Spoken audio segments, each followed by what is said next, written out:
నేను ఈరోజు చిట్టం వెంకటరెడ్డి, ఇతను హైకోర్టు న్యాయవాది అంట, వైసీపీ నాయకుడు కూడా. ఈయన గారు చంద్రబాబు నాయుడు గారి మీద ఒక తప్పుడు కేసు ఫిర్యాదు చేశాడు తాడేపల్లి పోలీస్ స్టేషన్లో. సాక్షి ఎలాగుందిగా రోతపత్రిక, ఆ రోతపత్రికలో చంద్రబాబును తక్షణమే అరెస్ట్ చేయాలి అని చెప్పి హెడ్డింగ్ పెట్టి రాసింది. ఏంటయ్యా అంటే, మన 31వ తారీఖు నాడు ఇక్కడే మా పార్టీ కేంద్ర కార్యాలయంలో ఈ ఎన్నికల్లో పోటీ చేస్తున్నటువంటి అభ్యర్థుల తరఫున చీఫ్ ఏజెంట్లకి ఒక శిక్షణ కార్యక్రమం ఒకటి నిర్వహించడం జరిగింది. దాంట్లో చంద్రబాబు నాయుడు గారు వాళ్ళందరినీ రెచ్చగొట్టేలాగా మాట్లాడి, వాళ్ళందరూ కూడా రేపు కౌంటింగ్ ఏజెంట్లకు మీరు చెప్పండి, మీరు కూడా ఉంటారు కదా, మీరు గొడవలు పెట్టుకోండి, వైసీపీ వాళ్ళ మీద మీరు రూల్స్ కూడా లెక్క చేయకుండా పనిచేయండి, అది ఇదని చెప్పేసి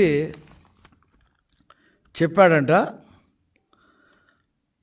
అలా బెదిరించమని కూడా చెప్పాడంట చంద్రబాబు నాయుడు గారు. దాని మీద ఈయన గారు తాడేపల్లి పోలీస్ స్టేషన్లో ఫిర్యాదు చేశాడు. ఆ ఫిర్యాదు ఇంకా అది కేసుగా రిజిస్ట్రేషన్ కాలేదు, ఆధారాలు లేవు, ఏమీ లేవు. అసలు చంద్రబాబు నాయుడు గారు ఆ మీటింగ్కే రాలా. ఆయన నిన్న వచ్చాడు, చంద్రబాబు నాయుడు గారు నిన్న రాత్రి వచ్చాడు. ఈయన ఆ మీటింగ్లో చంద్రబాబు నాయుడు గారు ఉన్నట్టు, వాళ్ళని రెచ్చగొట్టినట్టు మా ఏజెంట్లందరినీ ఈయన తాడేపల్లి పోలీస్ స్టేషన్లో ఫిర్యాదు చేస్తున్నాడు. ఒక తప్పుడు ఫిర్యాదుని తీసుకొని చేశాడు. ఈ సాక్షి పత్రిక, ఈ రోత పత్రిక కనీసం ఇంకిత జ్ఞానం, చంద్రబాబు ఉన్నాడా లేదా, అసలు ఎవరున్నారో ఆ మీటింగ్లో అని కూడా తెలుసుకోకుండా అచ్చెన్నాయుడు గారే రాలా, ఆయనకేదో పనుండి చంద్రబాబు నాయుడు గారు రాలా. వచ్చింది ఎవరా, ఆ మీటింగ్ నిర్వహించింది ఎవరా అంటే అశోక్ బాబు గారు, అలాగే యనమల రామకృష్ణుడు గారు, కృష్ణమోహన్ గారు, శ్రవణ్ కుమార్ గారు, పట్టాభిరామ్ గారు, వీళ్ళందరూ కూర్చొని వచ్చినటువంటి చీఫ్ ఏజెంట్లకి దిశ నిర్దేశం చేశారు. దిశ నిర్దేశం చేశారు. అదే చంద్రబాబు నాయుడు గారు లేరు దాంట్లో. ఆ కేసు ఎలాగా, ఆ ఫిర్యాదు ఎలాగ ఇచ్చాడు, ఆ ఫిర్యాదుని ఇతను సాక్షి పేపర్ చంద్రబాబుని తక్షణమే అరెస్ట్ చేయాలి ఎవరన్నారు, న్యాయవాది వెంకటరెడ్డి అన్నాడంట. అది బ్యాన్ వేశారు. రేపు జూన్ 4 తర్వాత వీళ్ళు ఈ న్యాయవాది ఏం చెప్పాడో, ఈ సాక్షి పత్రిక రాత్రులు ఏంటో మొత్తం చూస్తాం మేము, అందులో ఏమీ సందేహం లేదు. అసలు రెచ్చగొట్టింది ఎవరు, సజ్జల రామకృష్ణారెడ్డి. మేము వీడియోతో పాటు ఇచ్చాం. ఆయన ఏం మాట్లాడాడో, వైసీపీ ఏజెంట్ల మధ్యలో రూల్స్ పట్టించుకోవద్దు, మీరు పోట్లాడండి, మెత్తగా ఉండేవాళ్ళు రావద్దు, రౌడీజం చేసేవాళ్ళే రండి, వాళ్ళే పెట్టండి అని చెప్పేసి అన్నాడు కదా. దాని మీద మేము కేసు పెట్టాం. కేసు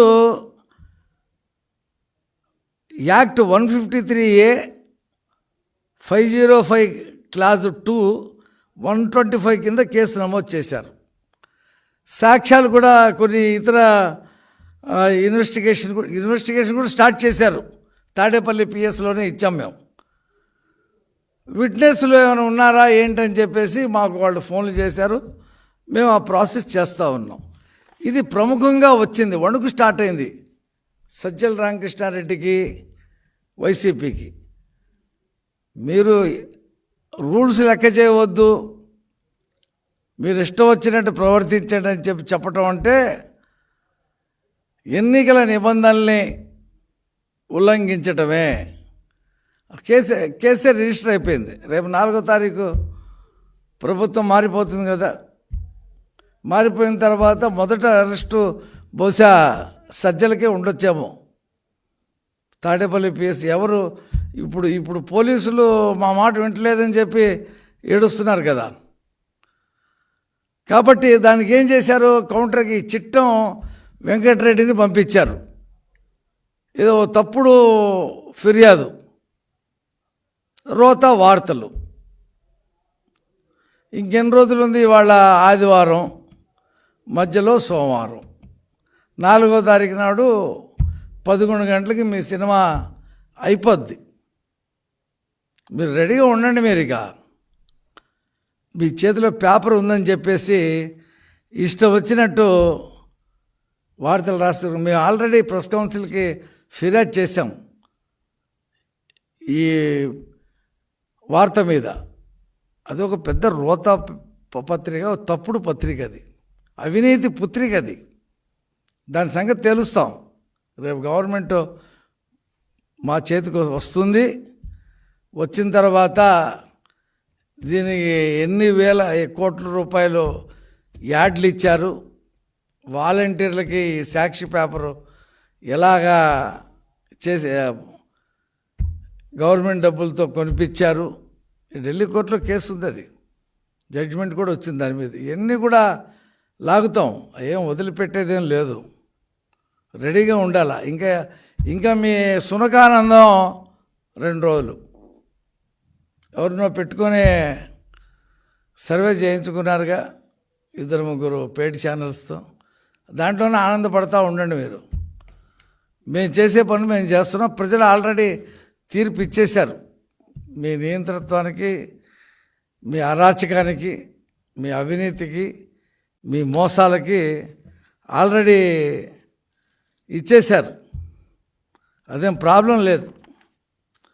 కాకపోతే ఇక చేతిలో పేపర్ ఉంది కదా, లాయర్లు ఉన్నారు కదా అని చెప్పేసి తప్పుడు కేసులు పెడితే పరువు నష్టం దావా వేస్తాం. చంద్రబాబు నాయుడు గారిని తక్షణం అరెస్ట్ చేయాలని చెప్పి రాసినందుకు ఆ చిట్టం వెంకటరెడ్డిని, ఈ పేపరు ఎడిటర్ని, దీనికి సంబంధించినటువంటి చైర్మన్ ఎవరు ఉన్నారో వాళ్ళందరిని లాగుతాం. చంద్రబాబు నాయుడు గారిని అరెస్ట్ చేస్తారా? ఏం చేశాడు ఆయన అరెస్ట్ చేయటానికి? కాబట్టి రెడీగా ఉండండి మీరు. అంతేకాకుండా వీళ్ళు అంటారు అసలు కౌంటింగ్ నిలిచిపోయేలాగా పనిచేయండి మీరు అని చెప్పాడు చంద్రబాబు నాయుడు గారు. వైసీపీ ఏజెంట్లు భయపడిపోవాలా, వాళ్ళకి భయం కలిగేలాగా పనిచేయాలని చెప్పేసి అంట. ఎక్కడొచ్చాడు వెంకటరెడ్డి, లేకపోతే సజ్జల రామకృష్ణారెడ్డి, ఇంకో రెడ్డో. మా మీటింగ్ 3వ ఫ్లోర్లో జరిగింది, మా పార్టీ ఆఫీస్. వీళ్ళు ఎక్కడైనా కింద దాక్కున్నారా? బెంచీల కింద వచ్చి దాక్కుని విన్నారా? చంద్రబాబు నాయుడు గారు వచ్చారా లేదా? అసలు మినిమం ఇన్ఫర్మేషన్ కూడా లేకుండా చంద్రబాబు నాయుడు గారు చెప్పాడని, అచ్చెన్నాయుడు గారు కూడా దాన్ని కొనసాగించారని చెప్పి రాయలా. అంటే ఇక చంద్రబాబు అనే మాట ఇక అది ఎలా ఉందంటే వణుకు వచ్చేస్తుంది, వెన్నులో వణుకు. ఎందుకంటే ఈ 5 సంవత్సరాలు వాళ్ళు చేసినటువంటి దౌర్జన్యాలు, దాడులు, హత్యలు, ఇవన్నీ కూడా తలుచుకొని ఇప్పుడు రేపు పొద్దున మన పరిస్థితి ఏంటి? ఇప్పటికే చాలామంది విశాఖపట్నం, శ్రీకాకుళం, విజయనగరం ఉన్నవాళ్ళు అటుపడి కలకట్ట, భువనేశ్వర్ పోతున్నారంట. ఆల్రెడీ అక్కడ హోటల్స్ బుక్ చేసుకున్నారు. ఇక్కడ ఈ విజయవాడ, గుంటూరు ఇటు పక్క వాళ్ళంతా కూడా హైదరాబాద్ వెళ్ళిపోతున్నారంట. అక్కడికి రేపు 4వ తారీఖుకి అక్కడికి చేరుకుంటారండి. ఇది ఒంగోలు నెల్లూరు వాళ్ళు మెడ్రాస్ వెళ్తూ ఉన్నారు, చెన్నై. ఇక అనంతపురం కర్నూలు కడప వాళ్ళు అటు బెంగళూరు పోతున్నారు. ఏదో 9వ తారీఖు నాడు ఏదో హోటల్స్ బుక్ చేసేసారు, విమానాలు బుక్ చేసామన్నారు. ఏమీ అక్కడ కనిపించట్లా.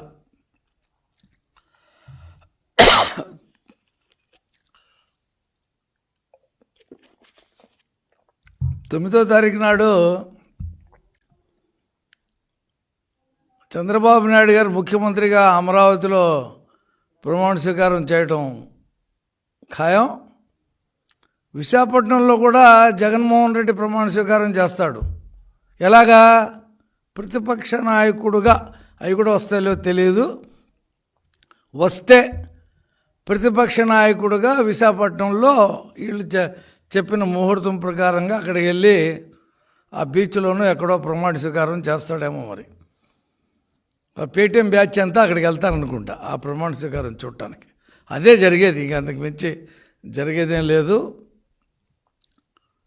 ఖబర్దార్, ఒళ్ళు దగ్గర పెట్టుకోండి. పేపర్ ఉంది కదా అని చెప్పి ఇష్టం వచ్చినటువంటి వార్తలు రాస్తే ఊరుకునేది లేదు. 4వ తారీఖు తర్వాత మీకు తత్వం బోధపడుద్ది కదా, అప్పుడు మేము తీసుకునే చర్యలకి రెడీగా ఉండండి. అందులో ఏమీ సందేహం లేదు. రెండోది ఏంటంటే, ఆల్రెడీ దీని మీద మల్లాది విష్ణు గారు ఎన్నికల అధికారికి ఫిర్యాదు కూడా చేశారంట.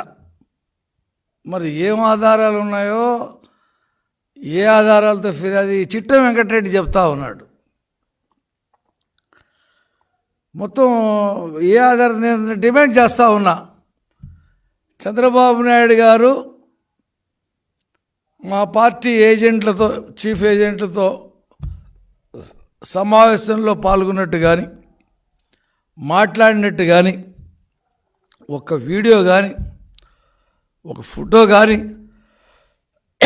లేదా ఏదైనా పేపర్లో ఫోటో పడినట్టు కానీ చూపిస్తే చిట్టం వెంకటరెడ్డికి సవాల్ చేస్తాను, చూపించను.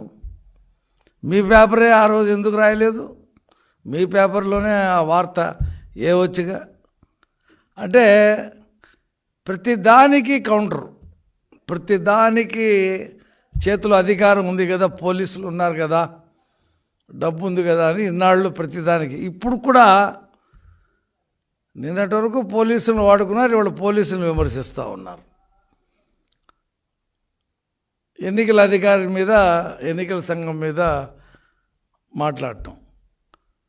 ఎన్నికల సంఘానికి మేము కూడా చెప్తాం, ఈ తప్పుడు వార్తలు రాస్తున్నారు దీని మీద అని చెప్పేసి. సజ్జలదే క్లియర్గా మేము వీడియోతో పాటు ఇచ్చాం, పెన్ డ్రైవ్లో, పేపర్లో కూడా వచ్చింది, అవి కూడా కట్టింగ్స్ ఇచ్చాం. దాని మీద కేసు నమోదైంది. ఖచ్చితంగా రేపు 4 తర్వాత శరవేగంగా కేసు వెళ్తుంది. మొదటి అరెస్టు బహుశా సజ్జలదే ఉద్యమం భోణి. ఎందుకంటే ఆల్రెడీ ఆధారాలతో పాటు ఎన్నికల కోడ్ని ఉల్లంఘించి, రూల్స్ని ఉల్లంఘించి రెచ్చగొట్టే మాట్లాడినటువంటి ఇది ఉంది కాబట్టి ఖచ్చితంగా జరుగుద్ది. వెంకటరెడ్డి నీకు దమ్ముంటే, లేదా వెంకటరెడ్డిని పంపించినటువంటి సజ్జల నీకు దమ్ముంటే చంద్రబాబు నాయుడు గారు మాట్లాడినట్టు ఒక ఆధారం చూపించు. లేదు కాబట్టి మీ కూలీ నీలి మీడియా పని ఖతం. రేపు 4తో ఈ అబద్ధాల సాక్షి రోత పత్రిక సంగతి మేము చూస్తాం. కాబట్టి చంద్రబాబు అంటే ఏమనుకుంటున్నావు?